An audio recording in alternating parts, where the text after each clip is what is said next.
This show is going to be good today because today we're talking about the puppet masters because it's a whole lot of puppets out here. As a black man, what do you feel like you want from a black woman? Less combativeness, less masculine energy, more peace. I'm going to go with what he said. Okay, so I feel like women get comfortable. Once they got a man, they don't have to remain beautiful or, like make them keep it up. Upkeep. So maintain your beauty Okay. as well as like physically fit, comb your goddamn hair. Obviously, I'm gonna piggyback, but I'm gonna say loyalty, support, like I said, that combativeness, men say, yo, we tired of that. What you see is puppets in motion, and they all have the same script. The powers that be is now phasing out the black man and bringing in the trans woman. Somebody make me some goddamn popcorn. It's getting good. It looks like the powers that be is getting bored with the black woman versus the black man. They would rather see the trans woman against the black woman.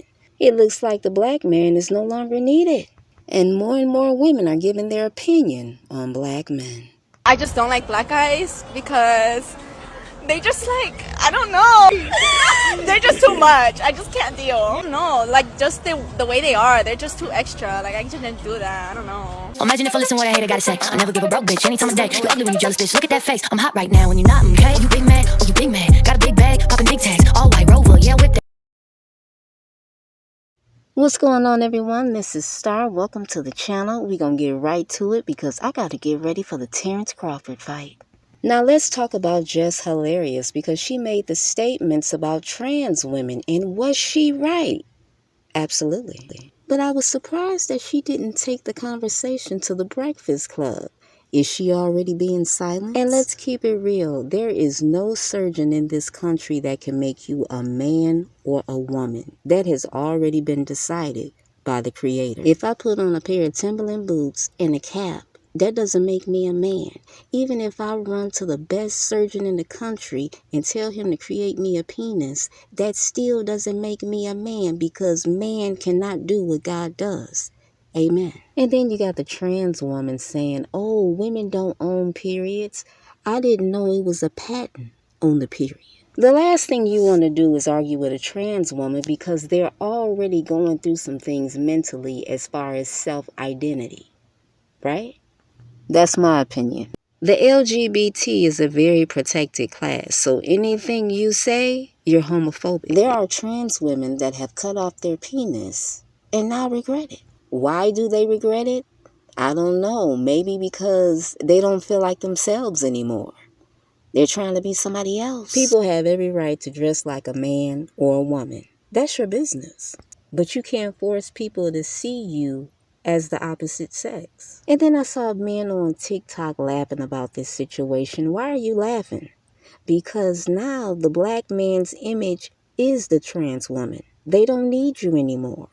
They have the trans woman. That is your new image. The puppet master has paid the black man well to talk down on the black woman's image, only to make it the black man's new image. You couldn't pay any other race of man to go against his own community. The puppet master understands it's easy to do this to a black man because the average black man is spiritually dead. He doesn't even know who he is. By the time these black men figure out that they've been played, it's way too late. The manosphere said out of their own mouths that the manosphere was dead, so it's time for a new movement, right? And the movement is here. And it is a man in a dress. In the near future, this is how your male creators are going to come walking into the frame of their video.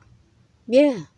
My cousin is sitting here and she can't contain her laughter, but I'm actually being serious. I'm not trying to be funny. You already have men on TikTok putting on their girlfriends or their wives' clothing as a joke. We think it's a joke, but it's actually a ritual. And now it's time for the men on YouTube to participate. You gotta throw on a dress too, okay? You've been getting that money long enough. It's time for you to participate in the ritual.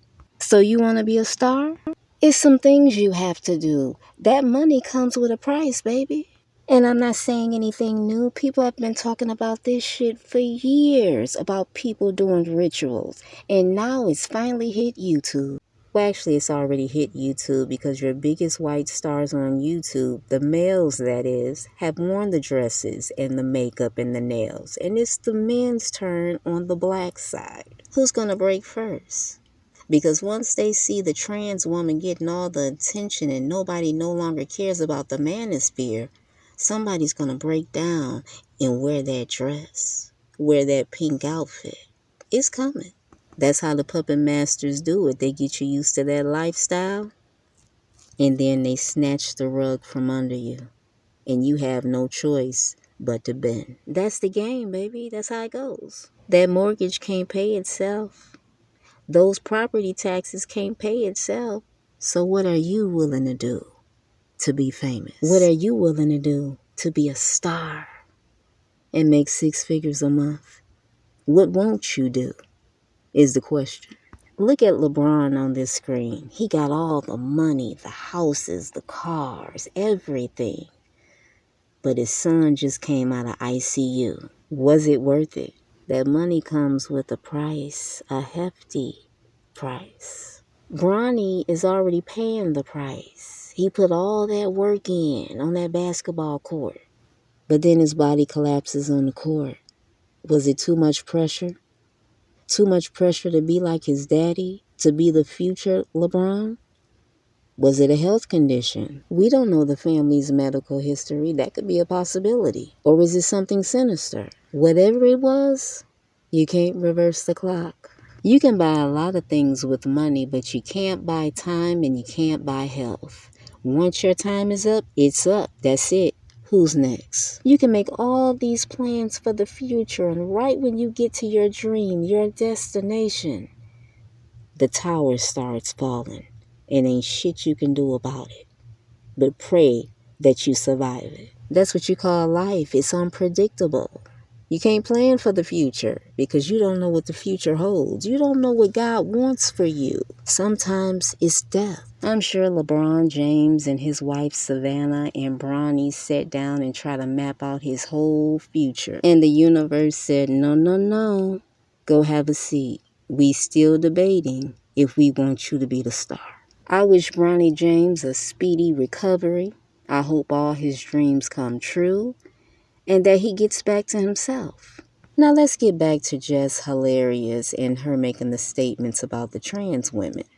They knew not to have her on the Breakfast Club because they didn't want all those New York women calling in, helping her defend her statements. They didn't want that. They're not ready for that because a black trans woman doesn't have a shot in hell against a white woman. Not even against a Hispanic woman. Y'all better wake up to this game. I really hope at some point Jess Hilarious has that conversation on the Breakfast Club. When a transgender woman comes after a woman, it's still man against woman. I don't care how you slice it. Don't pee on my leg and tell me it's raining. Okay? Stop it. Never in my life can I identify as a man. I will never know what it's like to be a man.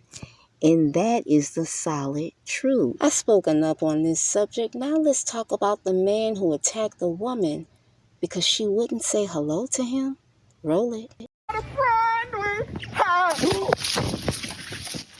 Boston police say what you just saw was a man attacking a woman because she did not say good morning to him.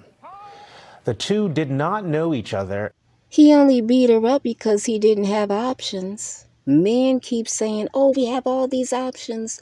No, they don't. We spoke about this last week. When you have options, you don't give a damn about a stranger on the street. You could care less. Let me tell you something. All these dating podcasts, as much as they go viral, the shit ain't working. Because these men out here, they don't even know how to speak in full sentences. These men are saying, oh, we run the internet. Okay, then when y'all gonna start teaching English class? The real question is, do the dating coaches really have game? Because shit is not getting better, it's getting worse. The men are more desperate than ever. They can't take no for an answer. It's crazy. If I'm out and about and I say hi to somebody and they roll their eyes or they act like they don't hear me, guess what? Life goes on. I really don't give a shit. When you have a life and you have options, you don't give a damn about strangers. The sad thing about men is that they love to see other women getting brutalized by men, even unalive. They think it's funny, but wait until it hits your doorstep. When some of your daughters hit that dating age, and I'm talking to the men, some of them are going to get unalive on a date. or have a long-term boyfriend that's kicking their ass, and they gonna come running to you with a black eye and a busted lip. What you gonna do? Give them a lecture? Scream some manosphere talking points on how she needs to get in line and how not to get her ass beat? What are you gonna do? But you know what's funny? And I've said this before. These black men, they tell us that we need to date only black men, but then they tell their daughters and the other young women in their family to be open to dating outside the race, to give that Asian guy a chance that's in her computer science class. And you know why they do that? Because they too understand the dangers of dating a black man. I said it before and I'll say it 1,000 more times. These black men are demanding perfect wives and they never seen wives in their own damn families. So do you really know what you want in a marriage, or are you just guessing? These men out here got issues. If you're trying to beat a woman down for not saying hello to you and you never met her in life, you need your ass beat. These dating coaches have told the men so much that they deserve to be catered to, that they go out into the world and expect every woman to bow down. See, this is miscommunication. You got to get it together and give these men the real. But the dating coaches can't tell the black men the absolute truth, because then they lose their audience and then they lose their coin. A lot of these men, they just don't know how to date. It's just like that viral clip of that Asian woman telling that black man that he was unattractive and overweight. That same man, when he went to meet her sisters and the mother, he brought the sisters a gift but didn't bring the mother a gift. And the mother was sitting there pissed off. These men are clueless. If I'm dating somebody seriously and I'm meeting the parents for the first time, I'm going to be presentable.